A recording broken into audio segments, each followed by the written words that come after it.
everybody, welcome or welcome back to my channel. My name is Lottie and this is my 2022 bookshelf tour.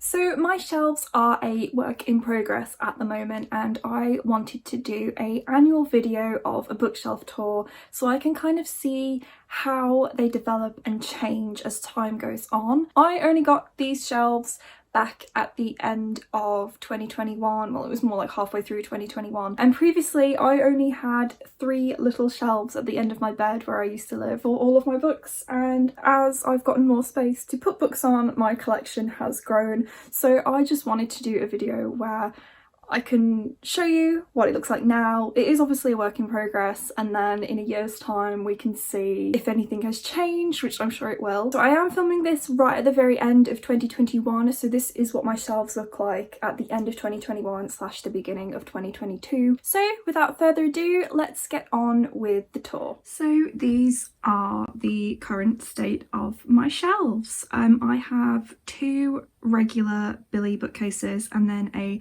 shorter Billy bookcase, and as you can see at the moment they aren't even all completely filled up, which is why I say that they are a work in progress. So I'm going to go from left to right and then also show you my TBR cart as we go. I'm not going to be pulling out every single book as I go through my shelves. I'll just sort of be giving you a general overview, but I figured I would show you what the shelves look like all together. So they are right in the corner of my room. As you can see, they're not all smushed together. Originally I was going to put them so it would be like a seamless run around the room, but the one in the corner just has to go there, so there's a gap anyway because of where I have my bedside table, and then also the floor in my bedroom isn't straight, so when they were pushed together there was a really noticeable bend just here. As you can see, they sort of go that way, so it's less noticeable if I have them separated, but when they were together it was pretty obvious. So yes, those are my shelves. So we will go right into the left hand corner to start with. Actually, before we do that, I just want to show you. So on the very top, I just have some teddies and also my very first Illumicrate box as well. But yes, let's move on into the very top corner. Okay, so my tripod is obviously not tall enough for the shelves, so I'm having to hold it, so sorry if everything's a bit wobbly at the moment. But the first 2 shelves of my shorter bookcase are my contemporaries. I don't have as many contemporaries, so that's why I decided to just shelve them this way. So they're just sorted alphabetically by author's surname. It's the librarian in me, what can I say? The gap between spoiler alert and titles all the way down is a space saved just for all the feels. Is that what it's called? I think that's what it's called, for when I eventually do read that. So that is a thing to note. I don't shelve my unread books with my read books unless there is a particular reason, which I will mention very shortly. But yes, I don't have very many contemporaries that I own physically. So the main thing to note here is my Georgia Nicholson series, which has now been split across 2 shelves, and I guess also spoiler alert, and Clapper Newland. Those are the ones that I would note the most. I do have a few John Green books from when I was a teenager, but other than that this is pretty much all the contemporaries that I own. So moving down now, this is my comic and graphic novel shelf.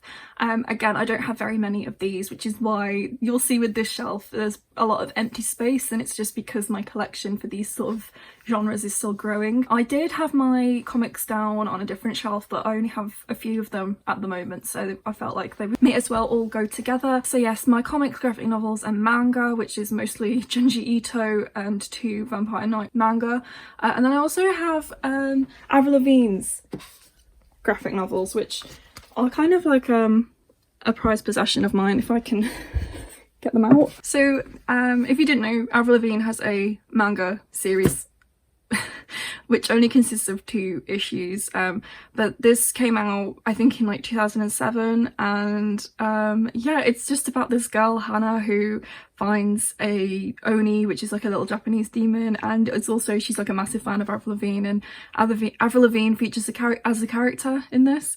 But yeah, I love these comics and I'll never get rid of them because I'm pretty sure they're out of print. but I've read them so much that the pages are falling out of the first one, so yeah. So moving down to the next shelf, I used to have my comics on here, but I don't have anything on here at all at the moment, apart from a lamp, and then this drawing that one of my friends from uni did of me as Maleficent. Okay, and moving down even more into the corner is my classics shelf. Really not a lot to say about this. I literally have 3 classics, which are Frankenstein, Dr. Jekyll and Mr. Hyde, and Dracula. I have read all of those, but not for quite a while, and I think I got them when I was studying Gothic literature when I was in year 7 at school. So I've had them for quite a while. And then I just have Set It Off's cover debut on Rock Sound, which I don't really have anywhere else to put at the moment, which is why they're on there. And also right on the bottom is my Hunger Games colouring book. Okay, and right at the bottom, which my tripod is too tall to look at, is my non-fiction section. Again, I don't have very many non-fictions, so that's why they're sort of shoved away at the bottom here. I of course have my copy of Me by Elton John, which I have annotated and loved to death. Yeah, something that is really annoying is that none of my books want to stand up at all, apparently. I've also got my burlesque books, which I really want to expand my collection on books about burlesque. It's a topic that I'm really interested in learning more about, so I did my master's dissertation on burlesque, which this book was sort of the focus of. I have like highlighted and really heavily annotated it, and then also I have this, which my dad got me for Christmas last year, which is Dieter von Teese's Burlesque and the Art of the Tease book, which doubles as her fetish book. Okay, so before I throw a fit at that corner shelf, let's just move on. So the second shelf is mainly my science fiction and horror shelf. So starting from the top, I just again sort my books alphabetically by author surname. So this is my dystopian and sci-fi bit. So we've got The Handmaid's Tale, Noughts and Crosses, The Hunger Games books, Ready Player One, my J. Kristoff and Amy Kaufman books. And then moving on to the second shelf, we have the rest of my sci-fi. So we've got the Shatter Me series, The Lunar Chronicles, Divergent, Battle Royale, and Uglies. And then this is a shelf you see quite a lot in my videos. This is the start of my horror books. So we've got Plain Bad Heroines, The Wicked Deep, the Sucky Stackhouse series, the Enemy series, and my Stephen King novellas. And then finally we have the rest of my Stephen King books and also my Maleficent bear that my brother got me for Christmas this year. I haven't read the Stephen Kings, but I don't really have room on my TBR cart for them, so that's why they get to live on the shelf, even though I've only read Salem's Lot. But yes, the last 2 shelves are empty apart from a plastic plant and a picture of my cat. Moving on then to the last of my main big shelves. I've got some more of my Grace and Honey candles on here. I have my Rainbow Grey postcard, and then for the books we've got the Children, Blood and Bone series, The Wrath and the Dawn, the Infinity Courts, the Graceling series, Witchlands, Unearthly, my J. Kristoff's, so Nevernight and Empire of the Vampire. This is more of my fantasy shelf, again sorted alphabetically by author's surname. This is my Stephanie Meyer shelf, and also we have my other copy of Empire on here as well. I have 2 shelves dedicated to authors, and you can see the top of the next one just there. But yeah, these are all my Twilight books. I do have Stephanie's other books, but I haven't read them yet. But yeah, I love the covers of the graphic novel, so I wanted them to be facing out, and because there's so many books in the Twilight world, it may as well have a shelf dedicated to itself. And then moving down again, this is my Sarah J. Maas shelf, and also at the moment it's doubling up as my TBR shelf. So you can see my January TBR is just hanging on at the end there. Normally Crescent City is facing out, but it's on my January TBR, which is when I'm filming this, so that's why it's just some random books there. But yeah, I have all of my Sarah J. Maas books here. As you can see, I don't own a quart of Frost and Starlight. That's the only one that I don't own at the moment, but we've got the Throne of Glass series, ACOTAR, and Crescent City just there.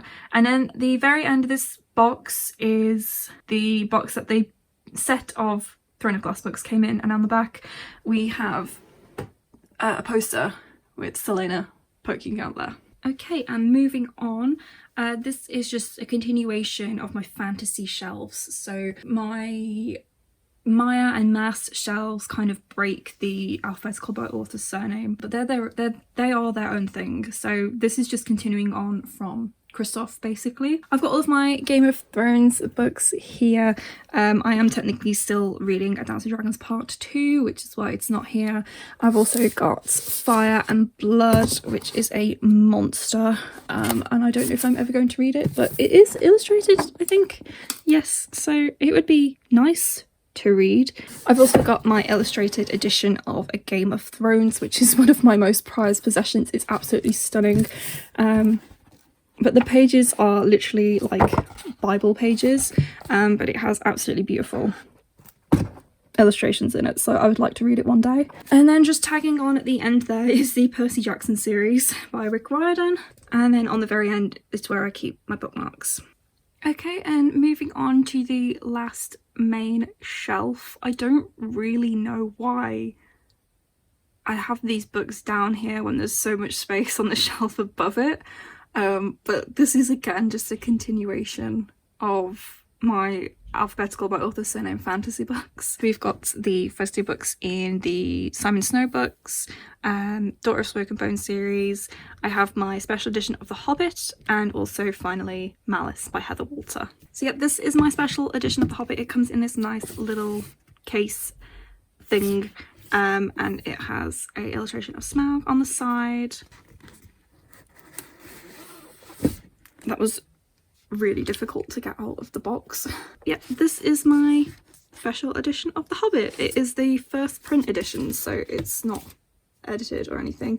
The dust jacket has been significantly squashed, and also for some reason there is only sprayed edges on the very top, not the side and not the bottom. The dust jacket feels like it's made of a really cheap paper, which explains why it's so squashed on the top, but there's nothing really special about that. And then this is the naked hardcover, which kind of looks really similar to the box. The spine and the back. The end papers are maps. So this is a map of the journey that the company goes on, and then I think this is the map that Thorin gives to Bilbo. It only has a handful of illustrations inside, but for a special edition it's not very well made, which I didn't realise until just now because it's been literally years since I've gotten it out of its box. But yeah, it's really weird that there's only sprayed edges on the very top and not the sides or the bottom. But whatever. Okay, and then finally at the bottom is just another empty shelf, but at the moment I'm using it to store my library books. And finally in the corner is my TBR cart. This isn't a proper one, this is just one that I got off Amazon, but I think most people get theirs from IKEA. My TBR cart isn't sorted in any particular way, it's just basically where a book will fit. So on the very top shelf I just have these 4 books which I got most recently, and then a bunch of other crap. I've got some pens, a little what's it called, a little Pusheen lamp, candy, and then some stickers which I have accumulated in various ways. The second shelf down has some more books. As you can see, my hideous copy of House of Earth and Blood is currently living in here, which I'm probably going to unhaul at some point. I have my exclusive Waterstones edition of The Hate You Give, which has been on my TBR for absolutely years. It's just got yellow sprayed edges, which I think are so lovely, go very nicely with the book, because they are bright yellow and not that piss yellow that seems to be making the rounds. And then we again at the very bottom, just a random assortment of books on my TBR. Turning around my TBR cart, god, it's heavy. On the bottom here, again, just some random assortment of books. We've got my special sprayed edge editions of Gone and Hunger by Michael Grant, though they are supposed to be very neon, but this one is a bit more piss coloured, and this one is a very nice neon orange. I've got this beautiful edition of The Cat Who Saved Books, which I got for Christmas, and I just love the dust jacket so much. It's a very lovely gold colour. And then finally, these are the last of my owned books. These are some more TBR books. I don't know why I feel the need to say that because this is obviously my TBR cart. I especially love this edition of Charlotte's Web that I've got, which is so cute. I think it's a Puffin cloth bound classics, but it's just adorable. And these are the end papers. So that is my shelves as of the end of 2021 / the beginning of 2022. If you enjoyed this video, please give it a like and leave a crystal ball emoji down in the comments if you made it right to the end for my Maleficent bear. If you haven't already and would like to be, please subscribe to my channel. I try and post a new video every single week, and I will see you very soon. Bye!